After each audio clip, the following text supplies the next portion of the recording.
जय स्वामिनारायण विद्यार्थी मित्रों, DRCS लेक्चर में आपनु हार्दिक स्वागत है। मित्रों, आज थोड़ुंक मारे कहेवुं छे कि आपणे DRCS में केटलुं कम्प्लेशन थयुं।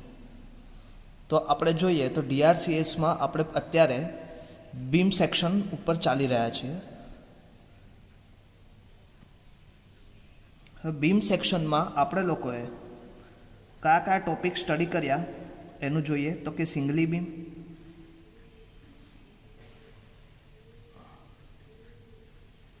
Singly reinforced beam, second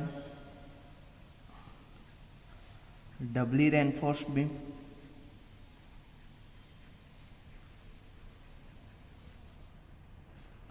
third one shear reinforcement,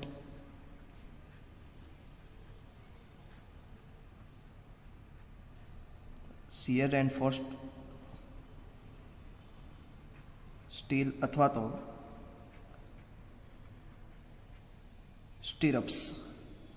हवे मित्रों, आज आपणे छेल्लो एक टॉपिक, हवे साथे साथे बीममानी अंदर आपणे एक ऑलरेडी एक बीम और भण्या हता के जे हमणां नेक्स्ट टाइम आपणे पूरुं कर्युं, T beam.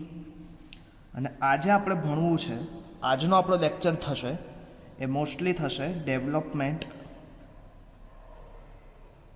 Length, development length LD। हवे मित्रों, पहला तो આપણે સમજીએ કે સર ડેવલપમેન્ટ લેન્થ એટલે શું। એક ક્વેશ્ચન થાય તમારા માઇન્ડમાં કે સાહેબ ડેવલપમેન્ટ લેન્થ શબ્દ કઈ જગ્યાએ યુઝ થતો હશે, કે પહેલી વખત આપણે સાંભળ્યો હશે એટલે એવું થાય। તો કે ડેવલપમેન્ટ લેન્થ વિશે વાત કરીએ આપણે, તો કે ડેવલપમેન્ટ લેન્થ LD આ ફેનોમેના તમે ઘણી બધી વખત જોયો છે, પણ તમે એની ઉપર કોઈ પરફેક્ટલી ધ્યાન ન દેતા, એ તમારા નજરમાંથી જતો રહ્યો છે। હવે તમે બધાએ કોન્ક્રીટ સ્ટ્રક્ચરનું એનાલિસિસ અને ડિઝાઇન શીખી ગયા।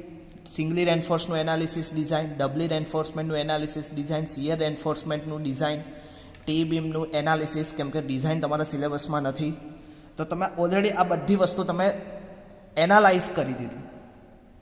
હવે ડેવલપમેન્ટ લેન્થ એટલે શું થાય, તો ધ્યાન રાખજો, two transfer design force from steel to concrete, to transfer the design force, to transfer the design force from steel to concrete, to transfer the design force from steel to concrete, and same as it is concrete to steel, vice versa. The reinforcement is anchored or embedded, ખુલ્લો છેડો કહેવાય ને, embedded, એને embedded કહેવાય। તમે ઘણી વખત જોયું હશે કે ધાબુ તમે ભર્યું હશે તો કોઈ રો હાઉસ મકાનના સ્લેબ ઉપર તમે અમુક સ્ટીલ શું કર્યા હશે, ખુલ્લા રાખ્યા હશે બાજુમાં।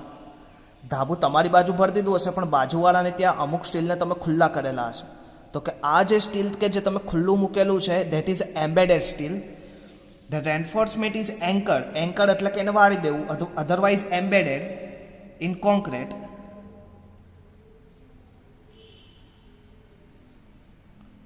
for some length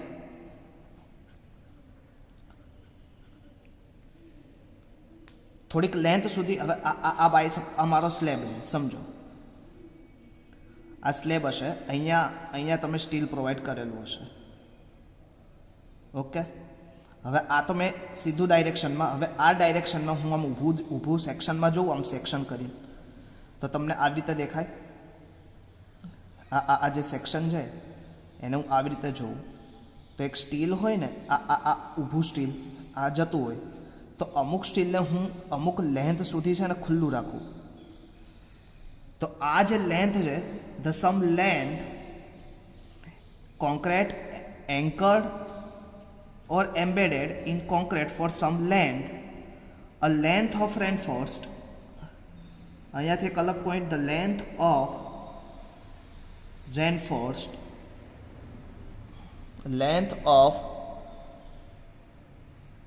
reinforced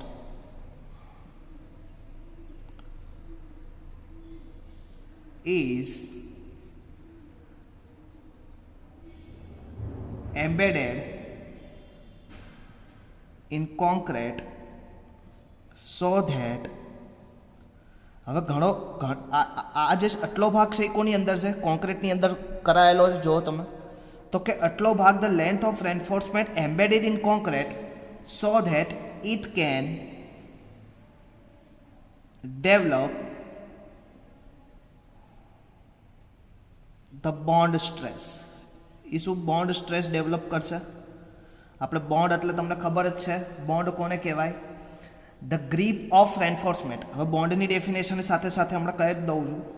the length of reinforcement is embedded in concrete so that it can develop the bond stress. It can be develop bond stress is term as development length LD. એને જ તમે શું કહી શકો? Development length LD કહી શકાય. કે સાહેબ અમને પ્રેક્ટિકલી કેવી રીતે સમજાવાય? તો કે પ્રેક્ટિકલી આપણે સમજવા માટે હું તમને એક બાય સપોઝ આ કોન્ક્રીટનો બ્લોક હશે. આ કોન્ક્રીટના બ્લોકની અંદર તમે એક સ્ટીલને એમ્બેડેડ કરેલું છે. આ સમજો કે સ્ટીલ બાર હશે. અત્યારે સ્ટીલ બાર કેટલા ડાયામીટરનો છે એનાથી મને કોઈ જ મતલબ નથી. આપણે એક્ઝામ્પલ આગળ કરીએ હમણાં, ત્યારે આપણે એનું ધ્યાન કરશું. અત્યારે આપણે એક થિયરી સમજવી છે. That is a concrete part and that is road of steel અથવા તો બાર આપણે લીધેલો. ઓકે, હવે આ બાર ઉપર હું અમુક પ્રેશર એક્ટિંગ કરું તો આ પ્રેશરને લીધે આ સ્ટીલ ઉપર કંઈક સ્ટ્રેસ ડેવલપ થશે. જે સ્ટ્રેસ ડેવલપ થશે is called stress in steel. હવે સ્ટ્રેસ ઇન સ્ટીલ તમને બધાને મેં સમજાવ્યું હતું પહેલા ચેપ્ટરમાં 0.87 F5. અહીંયા સુધી ક્લિયર? હવે અહીંયા શું છે? આ કોન્ક્રીટ અને આ સ્ટીલ એ બંને વચ્ચે એક બોન્ડ બને. હવે બોન્ડ એટલે શું થાય? ખાસ યાદ રાખજો, ધ ગ્રીપ ઓફ. હવે સ્ટીલ હોય ને, સ્ટીલની સપાટી પર તમને બધાને ખબર છે એક બેરિંગ ટાઈપની ગ્રીપ આપેલી હોય. The grip of reinforcement and concrete due to adhesion. બોન્ડની ડેફિનેશન એવી થાય, આપણે લખી જ લઈએ સાથે સાથે.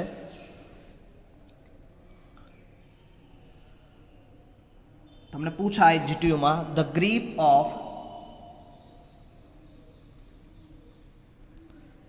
ધ રેન્ફોર્સમેન્ટ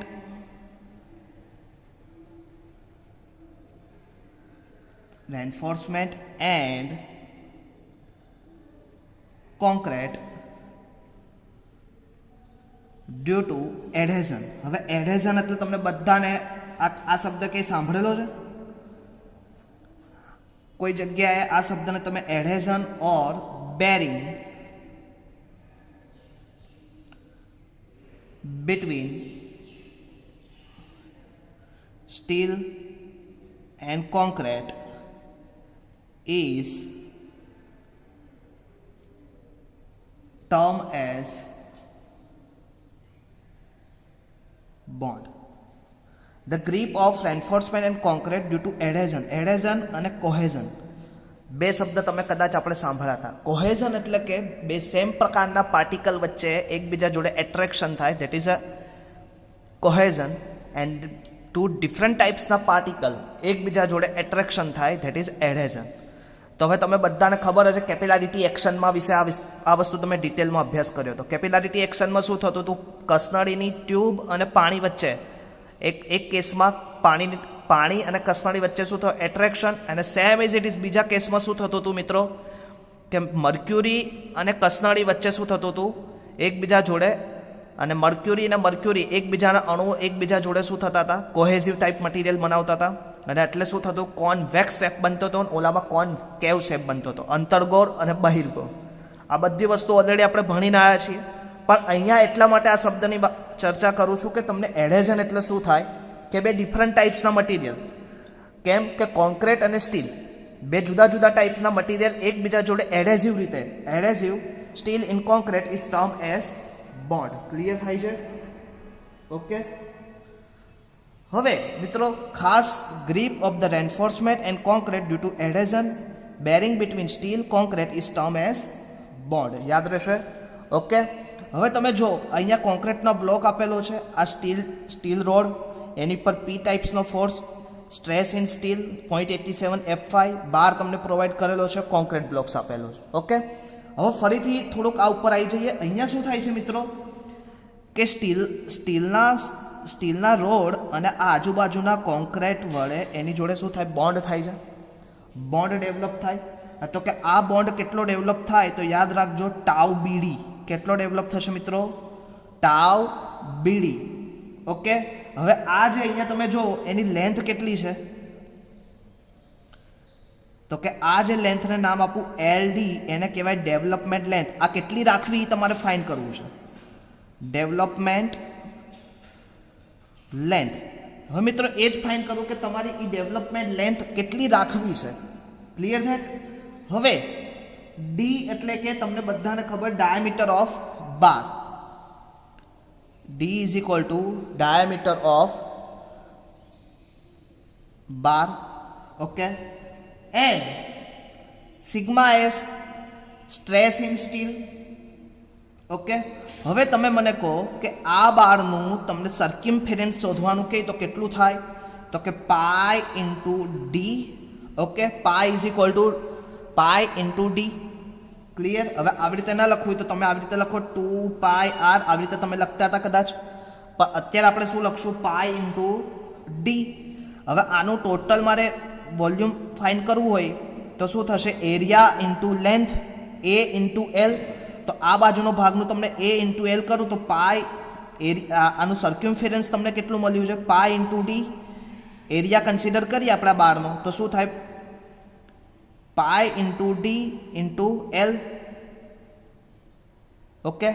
તો આ વસ્તુ તમને ક્લિયર ખબર પડી જાય, સર્ક્યુમફરન્સ ઇન્ટુ લેન્થ. હવે બાજુની સાઈડ, સામેની બાજુ ખુલ્લો છેડો, તો ખુલ્લા છેડાનું કેટલું આવશે? π/4 d² ઇન્ટુ એની પર સ્ટ્રેસ ડેવલપ થાય છે. ઓકે. તો બંને બાજુ આપણે જોઈએ તો stress in concrete embedded bar is equal to stress in free bar. એ બંનેનું આપણે સરખામણી કરીએ તો આપણે કરીએ સામેથી. ચલો જો ફિગર તમારી નજરમાં રાખજો મિત્રો. ખાસ આ ફિગર છે ને તમારી નજરમાં, હું અત્યારે નીચે જ રાખું છું ખાસ, પછી તમને નોટ્સ તરીકે આપી જ દઈશ, પણ એટલી વસ્તુ ખાસ આપણે નજરમાં કે સ્ટ્રેસ. હવે તમે અહીંયા જો આની અંદર જે પ્રોડ્યુસ થાય તો એને હું આવી રીતે લખી શકું તો કે આપણે કોન્ક્રીટની અંદર જે ફાઇન્ડ થાય તો કે એને LD into pi into D. અહીંયા સુધી તો ક્લિયર થઈ ગયું. હવે હવે તમે લોકો અહીંયા જો હમણાં જ તમે કીધું કે કયો સ્ટ્રેસ પ્રોડ્યુસ થશે આ એમ્બેડેડ બાર અને કોન્ક્રીટની ડેવલપમેન્ટમાં, તો કે તમે લખી શકો shear bonding stress is equal to free bar ઉપર તમારું સ્ટ્રેસ કેટલો આવશે તો કે π/4 into d² into sigma S. Clear થઈ જશે? તો હવે આને આપણે સોલ્વ કરી દઈએ. ઇઝી છે. LD is equal to π/4. હવે પાઈ કેન્સલ થઈ જાય મિત્રો. ઓકે. તો જતું રહે, પાઈ કેન્સલ થઈ જશે.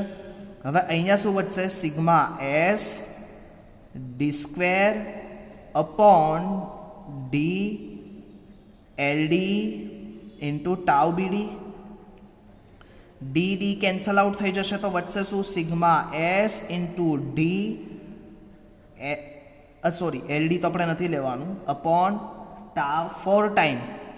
હવે મિત્રો અહીંયા જો 4, આ 4 તો આપણે ભૂલી જ ગયા, તો આ 4ને આપણે કન્સિડર કરવા પડશે 4 ટાઈમ ટાઉ બીડી. તો આ તમને શું મળશે? Development length. આવડે? હવે એમ થાય સાહેબ કે આ તો અમને ખબર ન પડે તો ટેન્શન નહીં લેવાનું, તમારી બધા પાસે IS 456 છે. IS 456માં પેજ નંબર 42 કાઢવાનું. હું તમને દેખાડી દઉં, અત્યારે આપણે ત્યાં બી જતા જ જઈએ. હવે પેજ નંબર 42 એમાં 26.2 development length of stress in reinforcement દેખાય છે, બધાને વિઝિબલ છે? Okay. Development of stress in reinforcement. The calculated tension or compression at any bar at any section shall be developed on each side of the section by the appropriate development length or and anchorage or combination thereof. હવે ઘણી વખત શું થાય, તમે બારને તમે embedded કરો, પણ એમ્બેડેડ કર્યા સિવાય પણ એને એક્સ્ટ્રા તમારે એને શું કરવું પડે, બાઇન્ડ કરવો પડે. હવે એ બાઇન્ડ કરવા માટે તમારે એક્સ્ટ્રા લેન્થનો સળિયો જોઈએ. કેટલો જોઈએ તો એ આપણે આ ઇક્વેશન વડે મળે. Development length of bar phi into sigma S 4 into tau BD. હવે અહીંયા મિત્રો ફાઈ એટલે એનો શું લીધું, ડાયામીટર ઓફ બાર જ લીધો છે. એટલે આપણું સૂત્ર શું આવ્યું, sigma S into D 4 tau BD. એટલે કે આ શું આવશે, ડાયામીટર ઓફ બાર. આ શું આવશે, stress in tensile stress four tau BD એટલે કે bonding stress. Same is it is અહીંયા આપેલું જ છે તમને આખું ઇક્વેશન. તમારે જીટીયુમાં કોઈ જ મોઢે રાખવાની જરૂર નથી. 42 નંબરના પેજ ઉપર આ ઇક્વેશન તમને આપેલું છે. જીટીયુમાં તમને 2 માર્ક્સનો એક્ઝામ્પલ કમ્પલસરી પૂછશે કે એલડી મને શોધીને બતાડો. Clear that? તો એલડીનું સૂત્ર phi development length is equal to diameter into sigma S upon 4 tau BD. યાદ રહેશે મિત્રો ખાસ. તો હવે આપણે આગળ એના થોડાક એક્ઝામ્પલ આપણે જોઈએ. હવે સાથે સાથે અહીંયા શું કીધું, development length include anchorage value hooks in tension reinforcement for the bar of section other than circular. The development length should be sufficient to develop stress in bar by bond. Clear? આ સૂત્ર ખાસ એક યાદ રાખજો, page number 42 ઉપર આપેલું છે. Okay.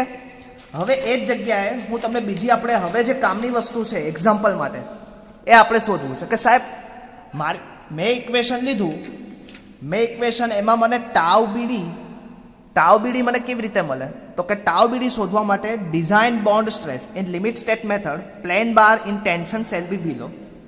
જો ગ્રેડ ઓફ કોન્ક્રીટ M20 હોય તો તમારે બોન્ડિંગ સ્ટ્રેસ કેટલો આવશે, ટાઉ બીડી 1.2, M25 હોય તો 1.4, M30 હોય તો 1.5, M35 હોય તો 1.7 એન્ડ M40 હોય તો 1.9. મિત્રો ખાસ એક વસ્તુ જેટલું અહીંયા કરીએ છીએ એટલું સાથે સાથે કરતા રહેજો. જો સાથે સાથે કરતા રહેશો ને તો એના ઘણા બેનિફિટ થશે. તો શું એટલીસ્ટ આપણને આવડશે, કેમ કે આ જ બધી વસ્તુ કન્સલ્ટન્સીમાં ખૂબ જ કામ લાગતી હોય છે.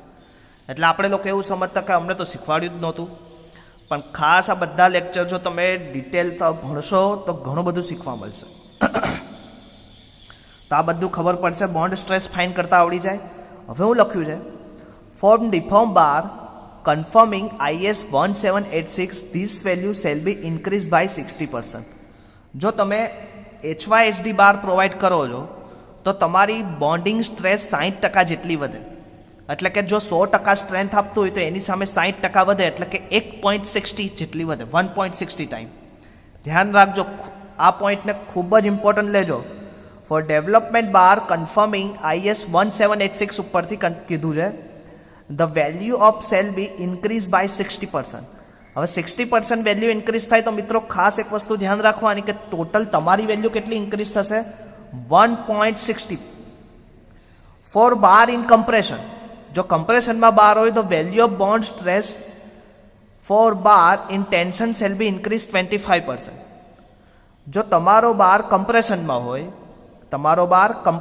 હોય તો value of bond stress for the bar in tension shall be increased by 20%.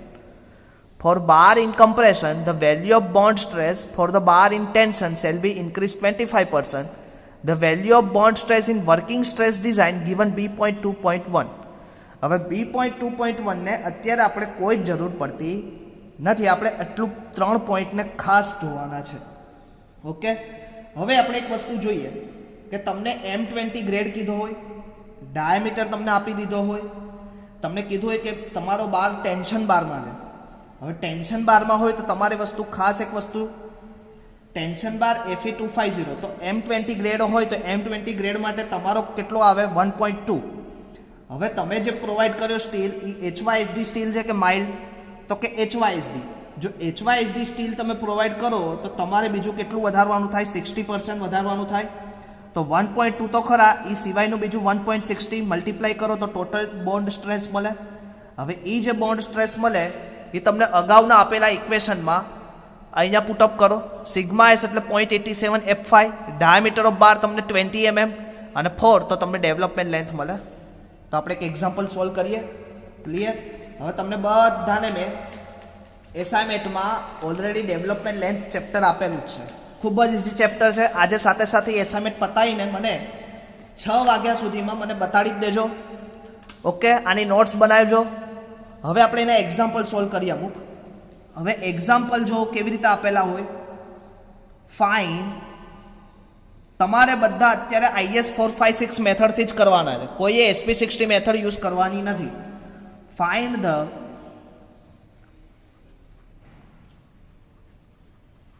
development length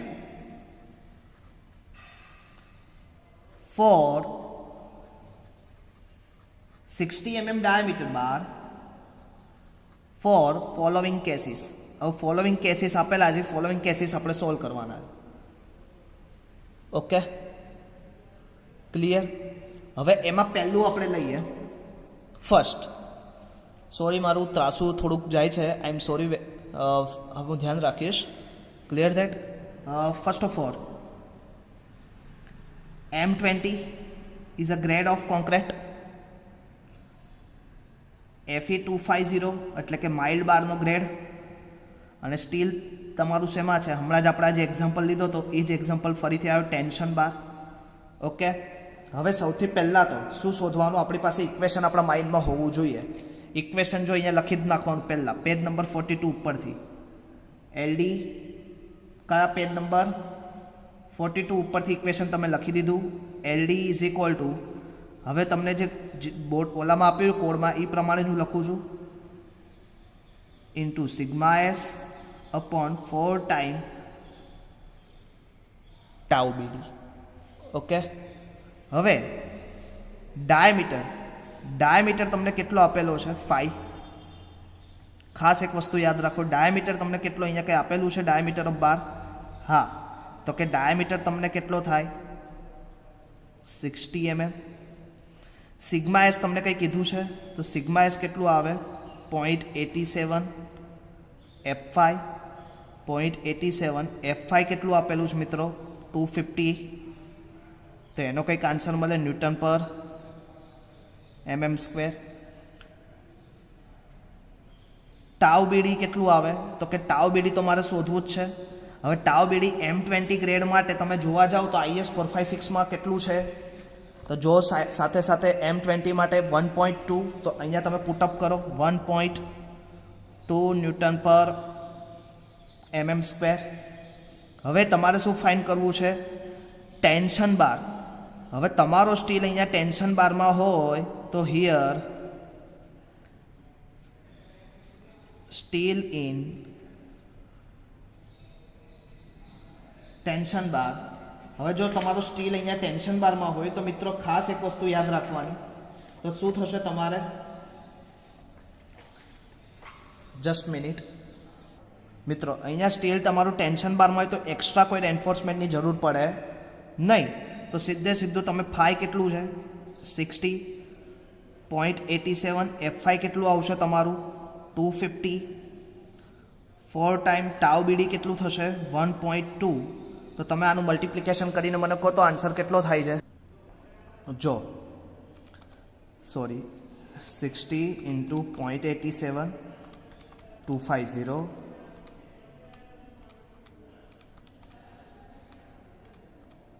કેટલું થાય? આવ્યું મિત્રો 725 mm. વિઝિબલ છે ને?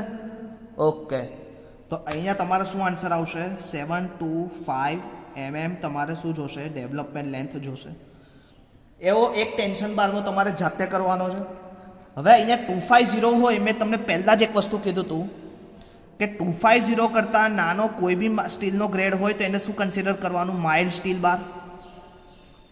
ઓકે, હવે આ 250 કરતાં કોઈ મોટો ગ્રેડ હોય તો એને આપણે શેમાં લઈશું? HYSD બાર. તો આપણે બીજો એક એક્ઝામ્પલ એટલા માટે ટ્રાય કરાવું છું એટલે તમને ખ્યાલ આવે. તો સેકન્ડ એક્ઝામ્પલમાં એવી રીતે કીધું છે, સાંભળો.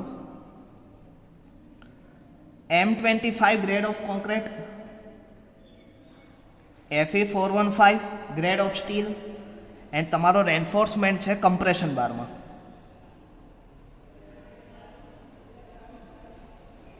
ઓકે, હવે ફર્સ્ટ ઓફ ઓલ તમને પાછું સૂત્ર લખી દેવાનું જે આપણે ઇક્વેશન આપ્યું હતું પેજ નંબર 42 ઉપરથી.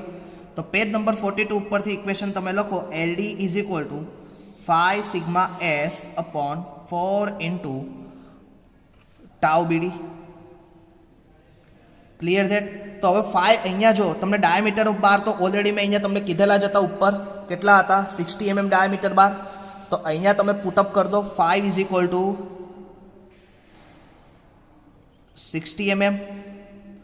હવે સિગ્મા એસ એટલે કયું સ્ટ્રેસ થાય તમારું ટેન્સાઇલ સ્ટ્રેસ. ટેન્સાઇલ સ્ટ્રેસ એટલે કેટલું આવશે 0.87 F5. તો 0.87 F5 તમે હમણાં જ ઉપર ફાઇન કર્યું હતું કેટલું આવ્યું હતું તો કે 0.87 ઇન્ટુ અત્યારે હવે અહીંયા કેટલું આવશે F5 415. તો જે આવશે તમારું શેમાં આવશે ન્યૂટન પર mm². Clear that? હવે આપણું છેલ્લું આવ્યું bonding stress. Bonding stress tau BD. તો ટાઉ BD શોધવા માટે તમારે શું કરવું પડે અત્યારે તમને ગ્રેડ કયો M25 Fe415. હવે મેં હમણાં જ કીધું હતું કે 250 કરતાં કોઈ નાનો ગ્રેડનું સ્ટીલ હશે તો કેમાં આવશે માઇલ્ડ સ્ટીલ બારમાં આવશે અને 250 કરતાં મોટું સ્ટીલ એને આપણે શેમાં લઈએ છીએ HYSD bar. HYSD high yield strength deform bar. અને અલ્ટિમેટલી અત્યારે તમે જે સાઈડ ઉપર જશો તો જે સ્ટીલ આપણે યુઝ કરીએ છીએ બધું HYSD બાર હાઈ યીલ્ડ સ્ટ્રેન્થ ડિફોર્મ બાર જ આપણે યુઝ કરીએ છીએ. ક્લિયર? હવે ટાઉ BD ઓલરેડી ફરીથી આપણે IS 456 લઈએ. હવે IS 456માં અત્યારે તમને ગ્રેડ કયો આપેલો છે M25. વિઝિબલ છે? ઓકે, M25 ગ્રેડ માટે તમારું ટાઉ BD કેટલું આવશે 1.4. તો અહીંયા પુટઅપ કરો 1.4 ન્યૂટન પર mm². હવે જરા પણ ઉતાવળ ના કરતા હવે તમને શું કીધું છે બાર કમ્પ્રેશનમાં છે અને બાર કયો છે બાર કયો છે તમારો મને કહો ઓકે HYSD બાર. તો હવે તમને નીચેના 2 પોઈન્ટ મેં હમણાં જ્યારે થિયરી કરાવી હતી ત્યારે મેં કીધું હતું કે બાર ડિફોર્મ હોય તો તમારે કેટલી 60% BD શું થાય ઇન્ક્રીઝ થાય અને 60% ને તમારે પર્સન્ટેજમાં લખવું હોય તો તમારે શું કરવું પડે આને મલ્ટીપ્લાય કરવું પડે 1.6. ક્લિયર? અને સાથે સાથે હજી બી નીચે મેં વાત કરી હતી કે જો બાર તમારો કમ્પ્રેશનમાં હોય તો તમારી સ્ટ્રેન્થ બીજી કેટલી ઇન્ક્રીઝ થાય 25%. તો અહીંયા શું આવશે 1.25. તો આ ટોટલ તમારું શું થશે ટાઉ BD એ શું આવશે ન્યૂટન પર mm². તો અત્યારે આપણી પાસે કેલ્સી છે કેલ્સી લઈને બેઠા છો. ઓકે, તો શું આવશે 0.87 ઇન્ટુ 415 કરીશ તો મને શું આવશે 361.05 અને નીચેનાનું 1.4 ઇન્ટુ 1.6 ઇન્ટુ 1.25. તો ટોટલ આન્સર કેટલો થશે 2.8 ન્યૂટન પર mm². આ બધી વેલ્યુ પુટઅપ કરવાની રહી ખાલી અહીંયા. ફાઈ કેટલો હતો 60. સિગ્મા એસ તમે કેટલું લીધું 361.05. 4 ટાઈમ ટાઉ BD કેટલું આવ્યું 2.8. સોરી. હવે એનું મલ્ટીપ્લાય કરો 60 ઇન્ટુ 361.05 ડિવાઇડેડ બાય 4 ઇન્ટુ 2.8. તો કેટલો આન્સર આવ્યો 515.78. કેટલો આવ્યો જો બધા વિઝિબલ 515.78. ખાસ હું આ કેલ્સી એટલે બતાડું છું તો તમને ખબર પડે કે કેલ્સીમાં સર કેવી રીતે મેથેમેટિકલ કરે છે. એટલે આખો આન્સર આપણો સાચો હોય થિયરી સમજી ગયા હોય પણ જો મેથેમેટિકલ કામ ખોટું હોય તો એક્ઝામ્પલ તમારો ખોટો જ રહે એ પછી સાચો ના થાય. એટલે તમને થિયરી ભલે આવડતી હોય પણ મેથેમેટિક્સ ઇઝ મોસ્ટ ઇમ્પોર્ટન્ટ. એટલે આની ઘણી બધી પ્રેક્ટિસ ઘરે કરવી પડશે. તો કેટલો આન્સર આવશે 515.78. તો અહીંયા તમે પુટઅપ કરી દો 515.78 mm. ઓકે, તો આ 2 એક્ઝામ્પલ થઈ ગયા એઝ વેલ એઝ ટેન્શન બાર એઝ વેલ એઝ કમ્પ્રેશન બાર. ઓકે મિત્રો, હવે નેક્સ્ટ ટાઈમ હું એક્સ્ટ્રા લેક્ચર લઈને તમારું સ્લેબ પોર્શન પૂરું કરવાનો છું. સ્લેબ પોર્શનમાં આપણે આવી રીતે 3 એક્ઝામ્પલ આવશે 1 way slab 2 way slab and continuous slab. તો એનું તમને ખાલી બ્રીફ કરી દઉં કે આપણે નેક્સ્ટ લેક્ચરમાં શું ભણવાનું છે. તો નેક્સ્ટ લેક્ચરમાં મિત્રો હું સ્લેબ પોર્શન સ્ટાર્ટ કરવા જઈ રહ્યો છું. અત્યારે એક્શન લોડેડ કોલમ હું કન્સિડર નથી કરતો કેમ કે એનું વેટેજ પ્રમાણે જોઈએ તો સ્લેબનું વેટેજ વધારે છે એટલે હું પહેલું સ્લેબ પકડવા માંગુ છું. હવે સ્લેબમાં તમે જો તમારે શું ભણવાનું છે. સ્લેબમાં તમારે લોકોએ પહેલું one way slab, two way slab અને લાસ્ટ કન્ટિન્યુઅસ. તમારા સિલેબસમાં આમ તો કન્ટિન્યુઅસ વન વે આવે અને કન્ટિન્યુઅસ ટુ વે પણ આવે, પણ તમારા ડિપ્લોમા સિલેબસમાં તમારે only for one way continuous slab તમારા સિલેબસમાં છે. તો આપણે આનો એક એક્ઝામ્પલ આનો અને ઓલરેડી આનો, અને મેં તમને એસાઇનમેન્ટમાં ઓલરેડી એક ડેટા આપેલો છે અને એ ડેટા પ્રમાણે સાથે સાથે હું કરાવતો જાઉં સ્ટેપ બાય સ્ટેપ. 2 દિવસ થશે મારે એક એક્ઝામ્પલ પૂરો કરતા. સ્ટેપની સાથે સાથે જેનું એક્સપ્લેનેશન કરતો જઈશ અને 4, 5, 6માં એ વસ્તુ ક્યાં આપેલી છે એ પણ હું સાથે લેતો જઈશ. તો ખાસ મિત્રો આની પછીના લેક્ચરમાં એક્સ્ટ્રા લેક્ચર હશે, એમાં તમારે સાથ આપવાનો છે અને સારી રીતે સારી એટેન્ડન્સે એ લેક્ચર એટેન્ડ કરવાનો છે. તો નેક્સ્ટ ટાઈમ ફરીથી મળશું. આજે 6 વાગ્યા પહેલાં ડેવલપમેન્ટ લેન્થનું જે એસાઇનમેન્ટ છે એ મને સબમિટ કરાવવા વિનંતી. જય સ્વામિનારાયણ.